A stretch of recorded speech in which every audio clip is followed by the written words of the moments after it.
As pequenas comunidades e aldeias começaram a se unir para construir o sistema de irrigação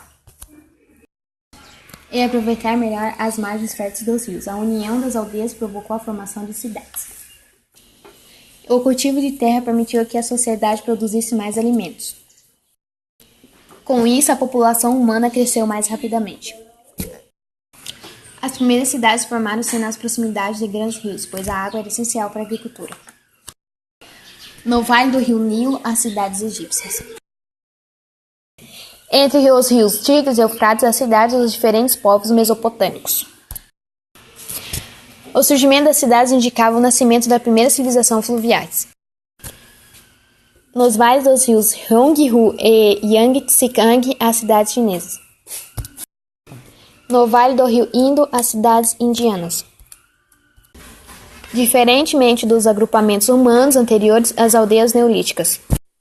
As cidades tinham duas características básicas: a divisão social do trabalho e a centralização política. Cidade-estado é um país com sua extensão restrita apenas àquela cidade. Lugar onde a vida e o controle político estão centralizados numa única cidade. Com um governante definido, Deus protetor e a divisão social.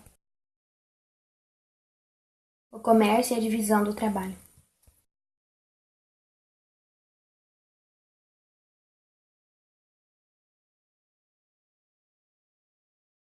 E também na criação de animais.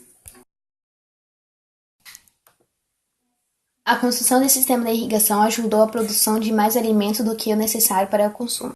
Esses excedentes puderam ser trocados com os excedentes de outros povos, dando origem ao comércio. Essa grande quantidade de alimentos também deu para abastecer um grupo de trabalhadores, que se dedicava à prestação de serviços: médicos, soldados e sacerdotes. A especialização do trabalho permitiu duas inovações técnicas muito importantes: a confecção de tecido e cerâmica. A necessidade de melhorar a produtividade agrícola e a divisão do trabalho. Levar a comunidade neolítica a produzir uma importante invenção: o arado, que facilitava e agilizava o preparo de terra para o cultivo. A centralização política. Com o desenvolvimento da agricultura e o aumento da população, foi preciso organizar melhor o trabalho na sociedade. Essa coordenação era feita pela família mais poderosa, que passava a controlar a produção de alimento e a construção de obras públicas. O chefe dessa família passava então a ser um rei.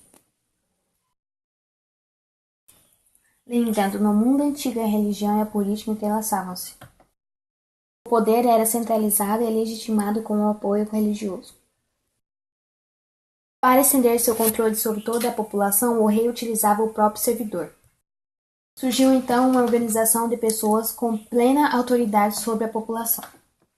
Podiam, por exemplo, criar e cobrar impostos, organizar a defesa e fazer as leis e julgar os crimes. Esse processo de centralização política permitiu a formação do Estado. A escrita. Um dos principais resultados do surgimento da cidade foi o desenvolvimento da escrita. Por volta de 4.000 a.C., isso se deveu a vários fatores: a necessidade de contabilizar os produtos comercializados e os impostos dos servos do rei. O levantamento da estrutura das obras exigiu a criação de um sistema de sinais numéricos para a realização dos cálculos geométricos. Com a escrita, o ser humano criou também uma forma de registrar suas ideias e de se comunicar à distância, tanto no tempo quanto no espaço. Cidades mais antigas do mundo.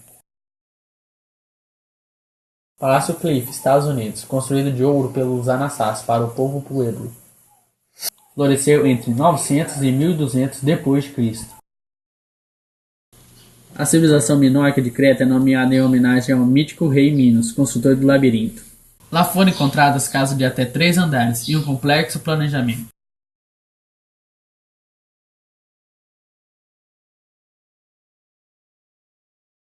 Fornecido pelo vulcão que os destruiu. Chicago, Guatemala, foi a capital de um reino maia e uma grande cidade do Novo Mundo. O local foi ocupado entre 200 e 900 d.C. Existe pirâmides de até 70 metros de altura. Palácios reais, monumentos e uma arena para jogar um jogo de bola maia. Tingard, Argélia. Tingard é a cidade perdida arquetípica das histórias de aventura. No passado, uma cidade vibrante, fundada no deserto por ordem do imperador Trajano. Sobreviveu às revoltas do Império e cresceu uma cidade de comércio de grande porte. Machu Picchu, Peru. Essa cidade inca fica em um pico nos Andes. Foi apenas habitada por um curto período de tempo. De 1450 a 1572 d.C., antes de ser abandonado pelos espanhóis. Mohenjo-Daro, Paquistão. Junto com as civilizações egípcia e mesopotâmica, é considerada uma das mais antigas do mundo. A civilização do Vale do Índio atingiu seu pico cerca de 2000 a.C., embora seja mais velha. A natureza avançada dessa civilização pode ser vista com as suas ruas ordenadas e sistema de drenagem. A inundação parece ter destruído a cidade e novas cidades foram construídas sobre as ruínas. O seu abandono final não é claro, mas ocorreu por volta de 1800 a.C. Petra, Jordânia. Foi perdido do conhecimento ocidental por 1000 anos, levada para o domínio romano em 103 d.C.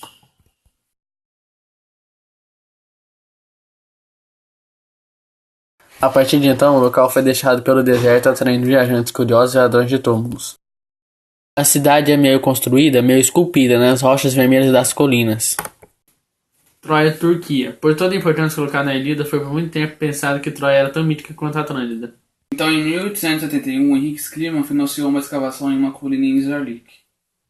Lá em tempos antigos, uma cidade chamada Ilium tinha estado e eles descobriram enormes muralhas defensivas. Bem como as muralhas de Troia, Schliemann descobriu joias de ouro que mostram como as joias de Helena. Este tesouro foi saqueado pelos soviéticos e pode ser encontrado no Museu de Pushkin. Escavações modernas do local revelam que a cidade era grande o suficiente para ser base da lenda antiga. Eles também descobriram que foi fundada por volta de 3000 a.C. e destruída várias vezes. Cada cidade foi construída sobre as ruínas da outra, um intenso debate sobre qual se relaciona com a cidade da lenda. Herculano, Itália. Plínio tinha tomado a frota romana em Nápoles para resgatar as pessoas presas no vulcão. A expedição custaria a Plínio, o Velho, sua vida, conforme a cidade de Pompeia e Herculano foram sufocados em cinzas. Cinzas que destruíram tantas vidas perfeitamente preservaram as duas cidades por 1700 anos. Slogans políticos são pintados nas paredes. Vote para Sabrina Popi de Lúcius e há grafites nas paredes dos banheiros. Um mural mostra um motim que ocorreu no anfiteatro da cidade. Ela é uma mina de ouro para os arqueólogos e um local turístico. Você pode ver alguns de seus habitantes conjurados ao longo das ruínas, cujos corpos deixaram buracos nas paredes. Sabemos que Roma é a cidade mais antiga do mundo, mas como ela foi fundada? Eis então a lenda. Na lenda, Rômulo e Remo eram filhos do deus Marte e da mortal rainha Silvia, filha de Numitor, rei de Alba. Amulio, irmão do rei Numitor, deu um golpe de estado apoderando-se da coroa e fazendo de Numitor seu prisioneiro. A Silvia foi confinada à castidade para que Numitor não viesse ter descendência. Mas Marte desposou Réia, que deu à luz aos gêmeos. Amulio, ao saber do nascimento das crianças, a jogou no rio Tiber. A correnteza jogou-os à margem, então os irmãos foram encontrados por uma loba, que os cuidou e amamentou. Até que se perderam e foram achados pelo pastor Fausto, que os levou para casa e junto com sua esposa os criou como filhos. Quando adulto, Remo se indispôs com pastores vizinhos, que o tomaram e levaram ao rei Amulio, que o encarcerou. Fausto revelou a Rômulo as circunstâncias do seu nascimento. Este então foi libertar o irmão, matou Amulio e libertou o avô. Numitor recompensou os netos, dando-lhes o direito de fundarem uma cidade junto ao Tibre. Os dois consultaram os presságios e seguiram até a região destinada à construção da cidade. Remo, enciumado por não ser o escolhido, escarneceu do irmão e num salto atravessou o sulco, sendo então morto por Rômulo. Rômulo, indo a Palatino, fez então um sulco por volta da colina, demarcando por Meren, recinto sagrado da nova cidade. A notícia da nova cidade se espalhou e os primeiros habitantes foram chegando, principalmente latinos e sabinos. Rômulo, após longa batalha com os sabinos, firmou um acordo com Tito Tácio e com este reinou sobre uma só nação em Roma.